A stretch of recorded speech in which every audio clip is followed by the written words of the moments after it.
First it was Attack on Titan and now SAO 2? What is going on? So what's up guys, Foxen here. And that's right, just like Attack on Titan, SAO is also entering its final arc pretty soon. Cause of that, they recently released this awesome cover for the first book of the final SAO chapter. On the cover, you have furry Alice and Undine Asuna. I got a strong feeling this Neko Alice will sure be popular. And there goes another $100 on her upcoming figure. Then let's not forget about Kirito. He's got some interesting armor going on. What's up with all that padding this time around? I guess Kirito forgot how to dodge. Also, it looks like he's holding some generic looking blade. Again, what is going on? Is Kirito getting reset to the beginner level again?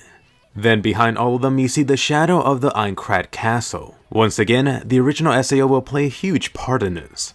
This final SAO arc is titled Unital Ring, and it takes place right after Alicization. Let me just go ahead and give you the short intro from Amazon. Kirito and Asuna are suddenly involved in this mysterious game. The name is Unital Ring. This survival MMO begins in a new world where all the VRMMOs built with the Seed program have merged. So yes, Unital Ring, quite literally everything is coming together. At least that's what it sounds like. As for the release date, this is actually coming out next month in December. Although of course the official translation will be years behind, unfortunately. And about this final arc, the Unital Ring. The question SAO fans are wondering is how long will it be? SAO Alicization was 10 light novels plus 2 for the side story. I got a feeling this final arc won't be as long. At the same time, I don't think this being 8 light novels is too crazy. In other words, this final arc should be long, but not as long as Alicization. Let's just go ahead and assume this final arc for SAO will be 8 or 9 light novels. So how long do we actually have left for SAO? Keep in mind that Reggie has heavily slowed down releasing light novels. I mean, the guy is working so much. He's working on the main SAO story, SAO Progressive, Excel World, Isolator, and at least 1 or 2 more things. So I'm thinking at best it'll be 2 light novels a year, maybe 3? This does mean 3 or 4 years until the last SAO arc is over. So just thinking about it, that's like 2022. On top of that, you also have however much time it takes for this to get adapted into the anime. So roughly speaking, SAO still has another 4 to 5 years. Yes, Attack on Titan will be over before SAO is.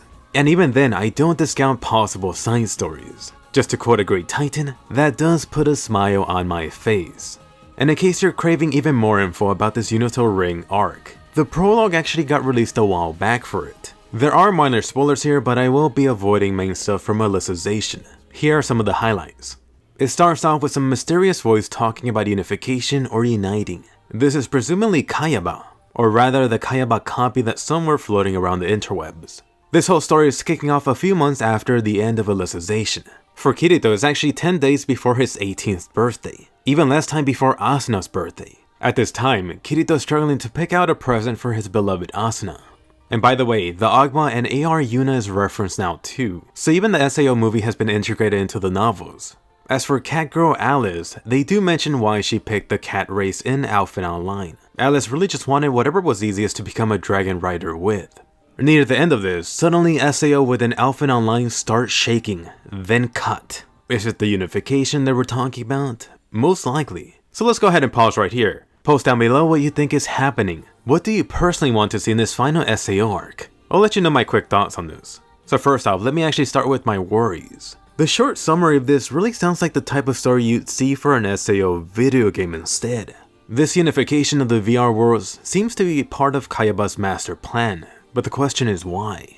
And then the Aincrad castle will play a huge part in this once again.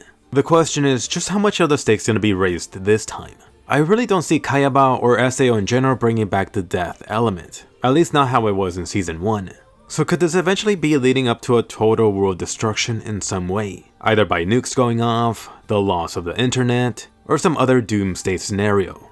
Another thing worth noting is that this arc is actually not based on a previous written web novel, which could be a good or bad thing. It'll definitely be interesting. I mean, no one's gonna know what is coming up next. Anyway, now let's get into my hopes for this final arc. I would definitely want to see more of an Asuna focus from the very start. I mean, Asuna did have an amazing role in SAO Alicization. Unfortunately, that wasn't until the later half. I would love to see Asuna up in front from the very beginning, which sounds like what they're doing. I mean, something similar to what they did in the SAO Ordinal Scale would be great. Also, don't forget, this is the final arc. This should be when Kirito and Asuna finally officially get married in real life. Although I do expect this to be near the end of the arc. Since so far they've been teasing you for years and years about this. From stuff like official art, which includes game art. There's multiple wedding Asuna figures, and so on.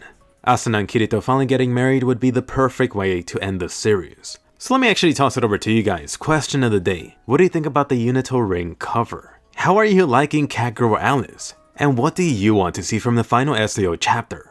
Anyway, if you enjoyed this video, smash that thumbs up and subscribe. If you're new to the channel, definitely check back weekly for juicy SAO videos. That includes my Season 3 coverage on the weekends. And definitely don't miss my in-depth look at the Season 3 opening. Don't forget weekly Attack on Titan videos too. So hit bell notifications, subscribe, and I'll see you guys later.